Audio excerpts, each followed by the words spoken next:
Welcome back, everybody. Welcome back to the canyon. Welcome back to another Wheelin Wednesday. We've got it all. We have got it all. We've got competition. The wheels awoke. They chose violence. We've got Jake the Snake versus the GFO at Oblivion. It picked whatever the numbers were. I already can't remember. I just put batteries in it. We've got it all. We've got competition. We've got chainsaws. We've got the chirping of ground squirrels. We got birds just going absolutely ham because it's a nice cool morning. It's nice and overcast. You'll notice there's no shadows. It's perfect conditions for filming. We've got ourselves a 6 line. If this was a 6 gate, it would be impossible. So we're gonna do what we always do. I'm gonna break down the gates in order. We're gonna turn it over to the spinner to see who gets to go first. And I think we will do, should we do winners outs or losers outs? We will come to that decision after we take a look at the gates. We begin with line 1 here on the northeast side. Entry, exit, that's these two right here. However you progress through there, that's gate 1. We try not to start too difficult, and then we usually do. Gate 2, entry, and then exit right here. So you just make your, I mean, it's just a straight shot. I mean, it is like 4-inch ledges that you have to keep passing over, and both of these rigs are straight axled, but you know, that's how we do. Line 3, much the same thing. Entry, exit here. You just progress up this way through here. That right there, if we look at this section right here, it's 9-10 inches of just straight vertical right there. The rule is there's an imaginary line between these markers right here, and you have to at least pass, the rear axle has to pass between these to consider clear. I anticipate some people trying to have to bump over this because I don't know if anybody's going to have the brake over to pull over that. But like we say, what's the point if we don't make it too difficult? Line 4, entry, exit, designed to punish, dog leg right. They are fairly close together here. Somebody's going to have to get a wheel up over this, but not too far to try to skirt through that. I mean, it might be one of those that ends up coming out easier than what it looks like, you know, scribbled on paper. But ooh, vacuum cleaner, add that to the chainsaw. Here at gate 5, that might actually be a very inexpensive leaf blower, like the kind that runs on like a tool battery. Entry, exit. Looks super simple, but you have to get into it to get through the gate. So down here out of frame is just a sheer drop off.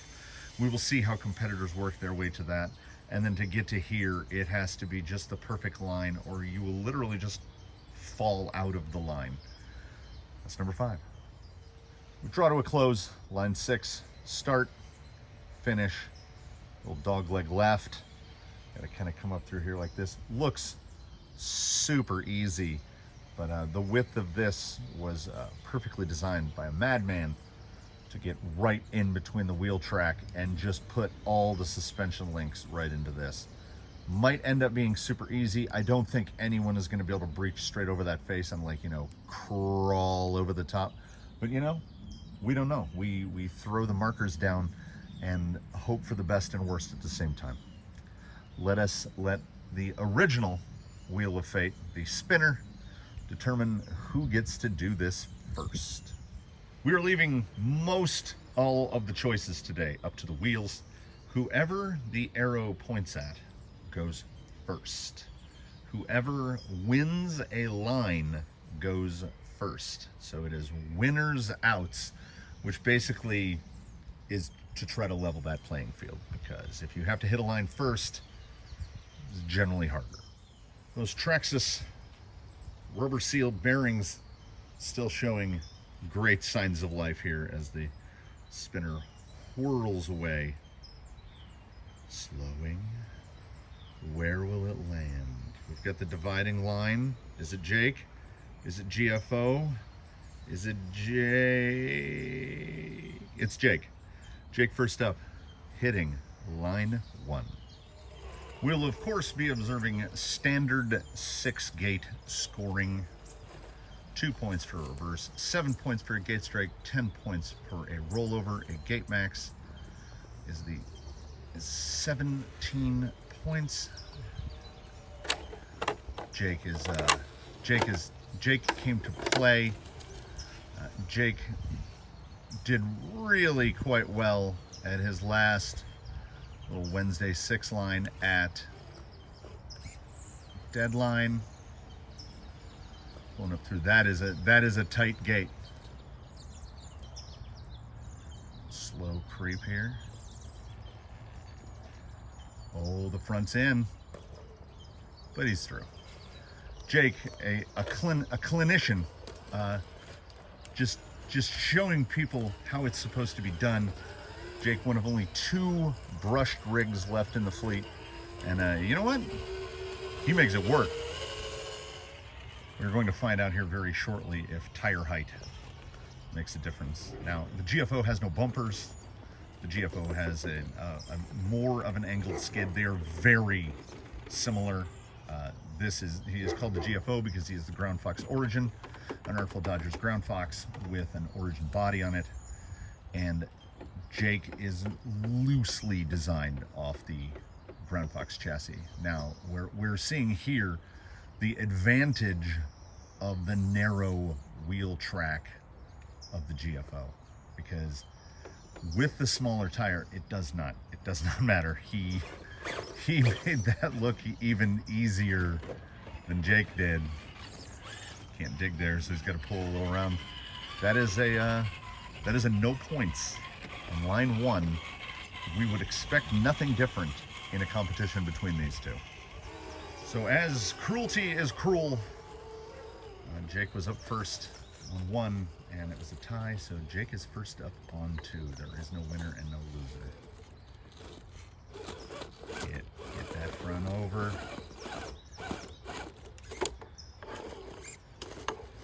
Little dig to try to keep him in line. This is a problematic breakover. The marker number 22 is in an iffy position. We'll see if Jake can pull around, and there's the touch. Does he have enough to get the skid over? No. Small reverse there. He's very wide here.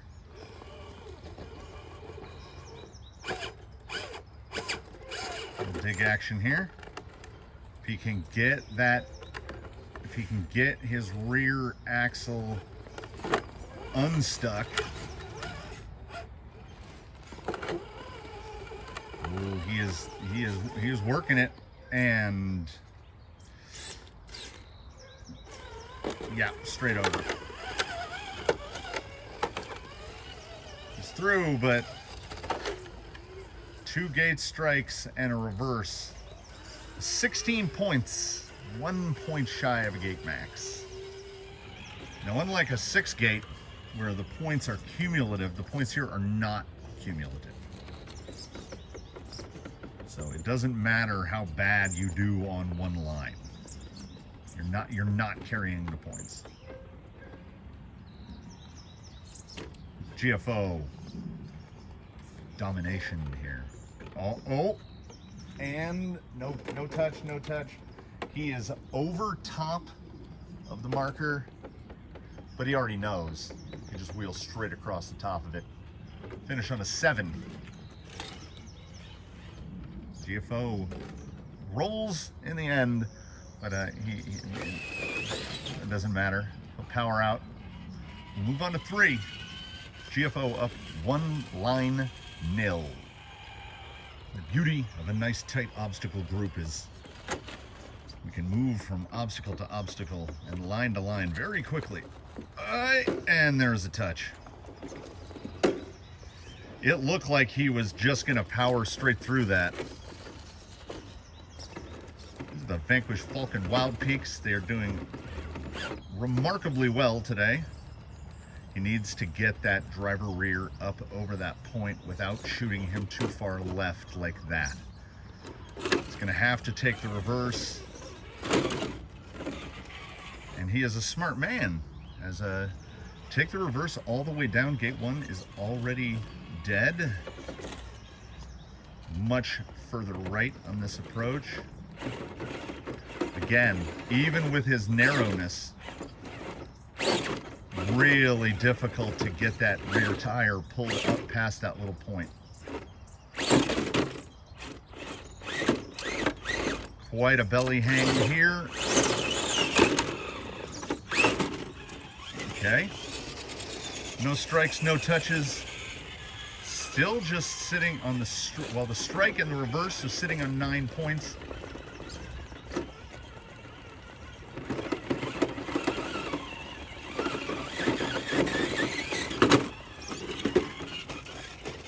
Coming around again.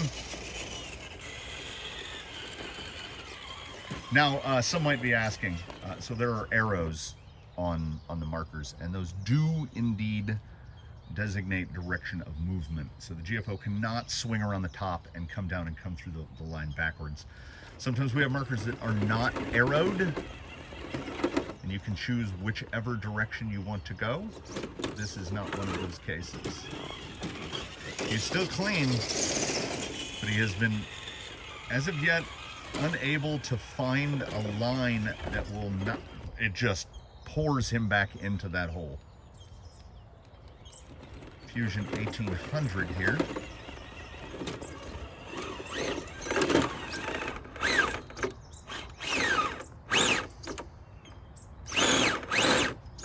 He is pretty well stuck, has to use a reverse. There's now 2 reverses and a gate, which is 11 points. So any strike of a marker here is a gate max. But there's every chance that Jake is going to end on a gate max as well. Going to try to bump that rear end around, and does it this time. But does he have the breakover?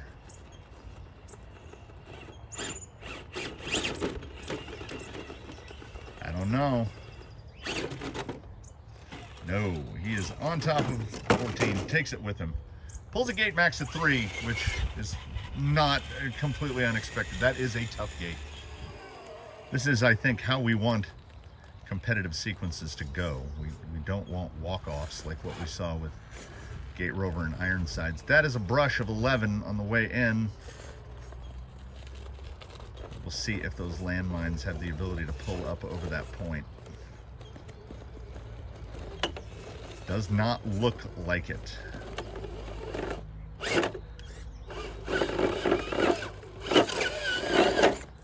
We'll dig over. Use it if you got it. But again, it's like a bucket. It just funnels into that hole. And you see a full undercut there. Oh!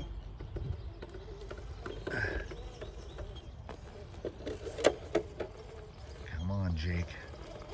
Use your snaky slithers.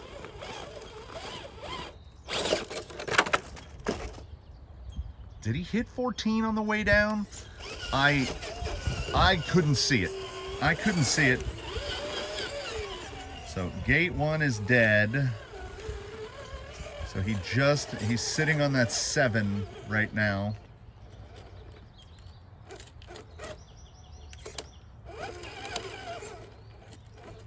Does not want to hit 7 and hits strike 17.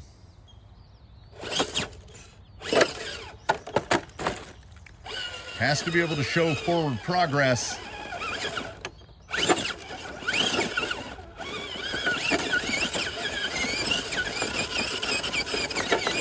And the judges are laboring over this, which is he struck both gates without using a reverse, so the gates are technically dead. So he's sitting at 17 points versus a max. So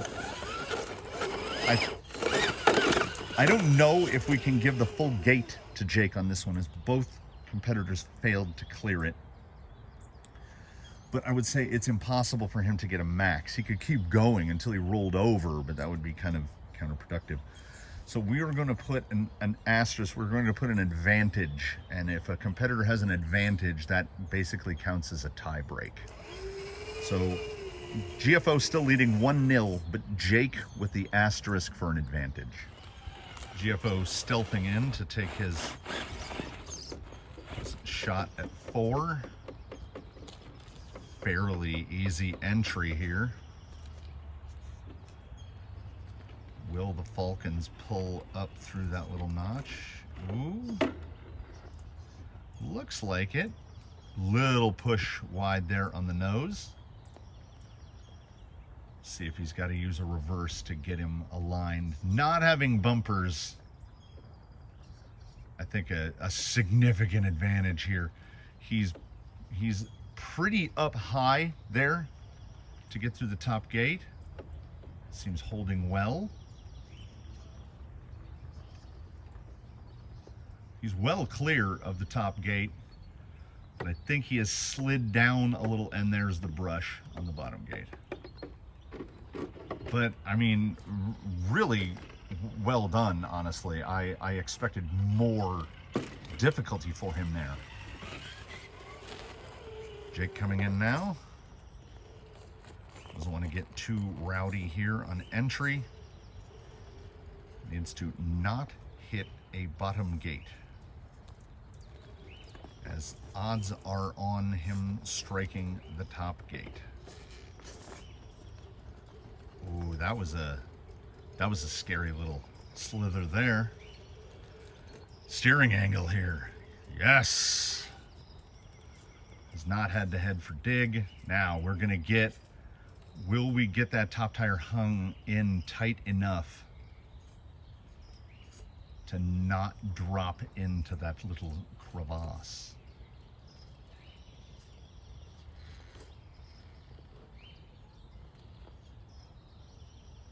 And there's the touch.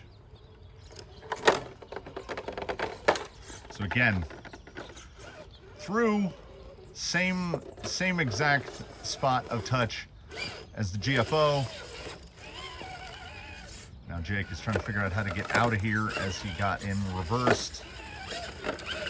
And he's down and through.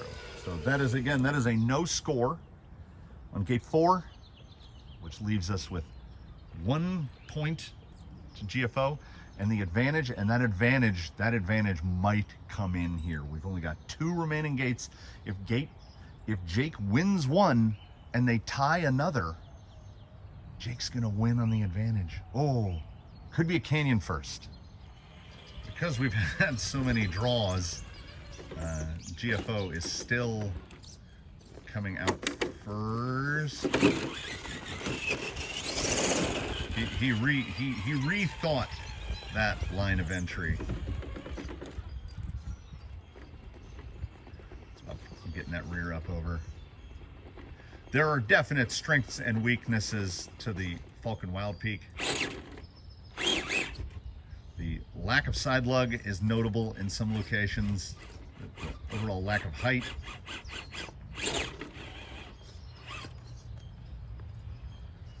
Clean through there. Now, he just needs to keep it pretty flat. This is basically one of the setups for the Canyon tire testing protocol. So most everybody has been through here. Getting really light there. Trying to settle it, trying to settle it. Uh-oh.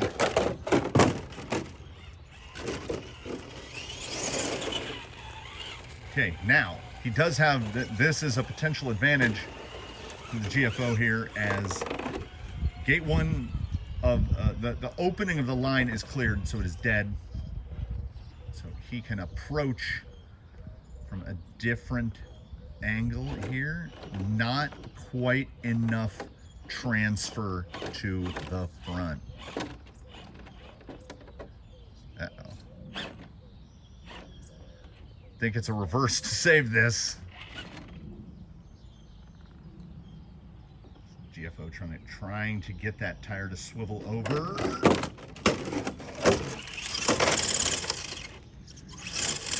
That is unfortunate. So 1 reverse, 1 rollover. puts him at 12. No, a gate strike is 7, so if he strikes either marker, he will max. Just does not have that nose weight. Trying to get that side to settle. Right there. Has he cleared it over enough? I don't see a touch yet. I think he's clean. And he is. GFO absolutely pulling it out of the fire. 12 points on 5, but 12 points on 5 is not terrible. This is truly, this could very well be the make or break moment for Jake. Jake absolutely understands what he needs to do here, which is basically not touch a gate marker. Oh, by a hair. He is, I was gonna say, well and truly bellied up. It is very strange. Geometries are similar, not identical, but similar between the two. And there's the touch.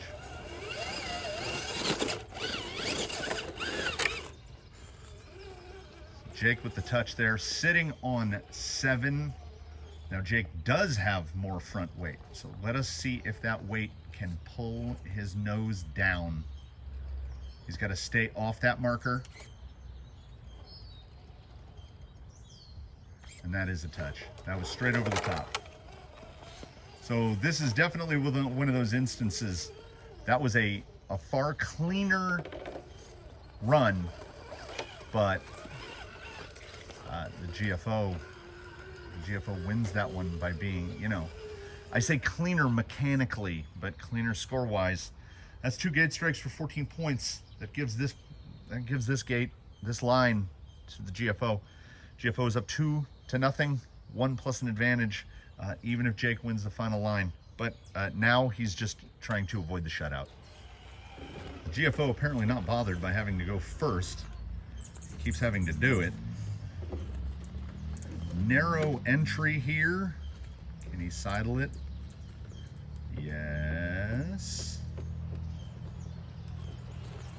This is a testimonial for narrow wheel track.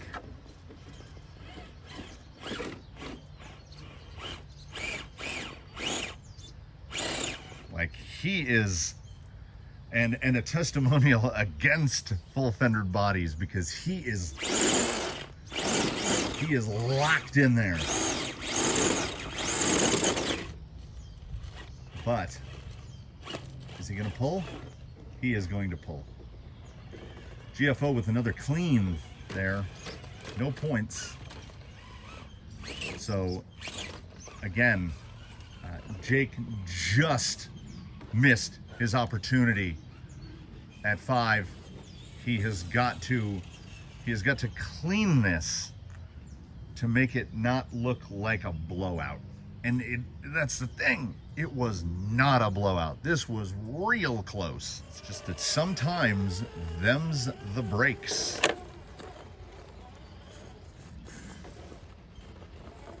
Oh, Jakey.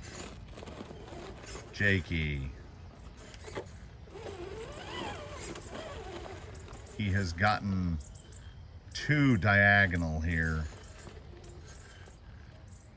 And there's no physical way to not hit that marker. He has not touched it yet, but he is going to.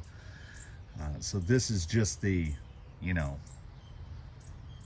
what is it? Winners never quit and quitters never win. So Jake is not going to quit. He's going to roll that marker and take his 7 and see how he fares here.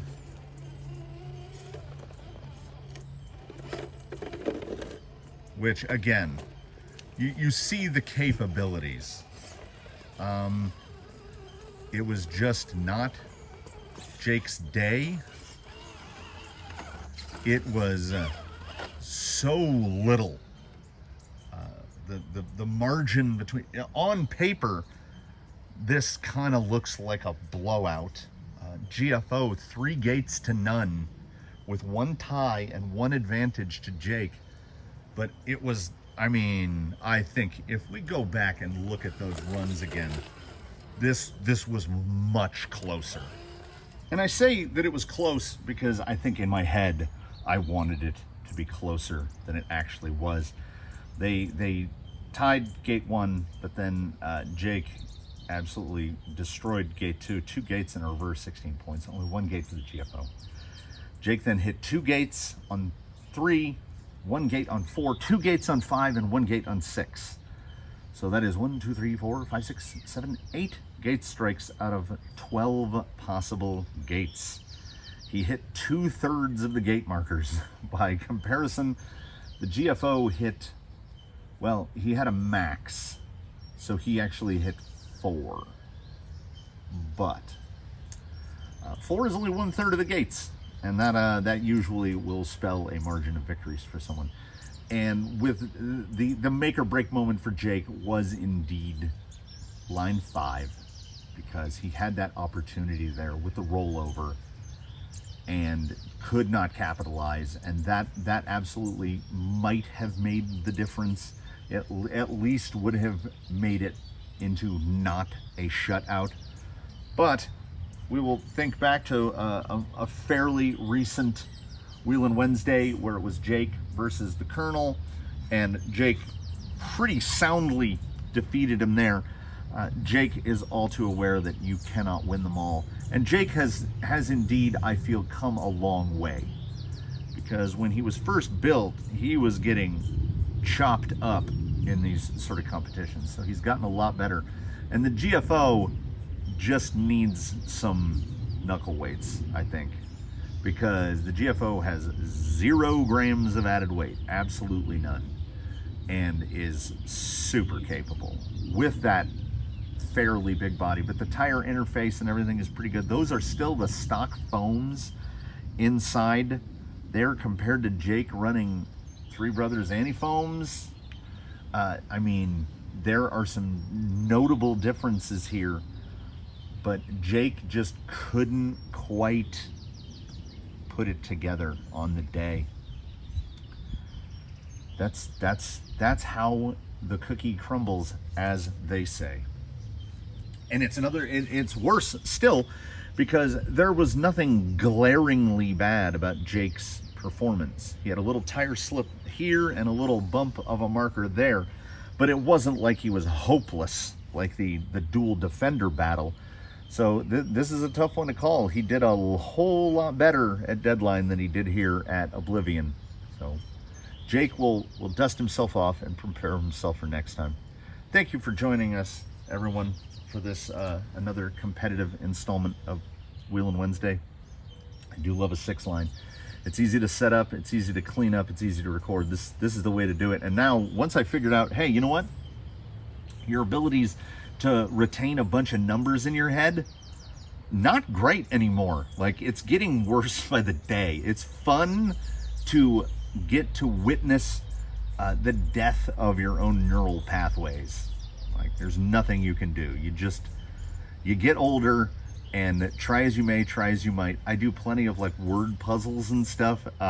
Your brain is still just dying on you. So the tiny whiteboard, super helpful for this, because it got me to keep the numbers straight. I remember who needed to go first. I think it worked out. Thanks again for watching, everybody. Please do tune in for whatever comes next. We enjoy having you here in the canyon. We would enjoy even more having you actually physically here in the canyon. So if you want to come by, you can do whatever you want. If you make the trip, you are free to literally do whatever you want. You can do a 6-line, you can do a Deadline, you can do a bridge and tunnel, you can do whatever you want. That's why we're here. I want this to be a theme park for toy cars. That's the dream and the goal. So thank you for coming along on my journey of the dream and the goal. We'll see you in the next one. Please do comment below. Please do like. Please do subscribe. Consider a channel membership as well. We will see you in whatever sort of tomfoolery springs to mind next.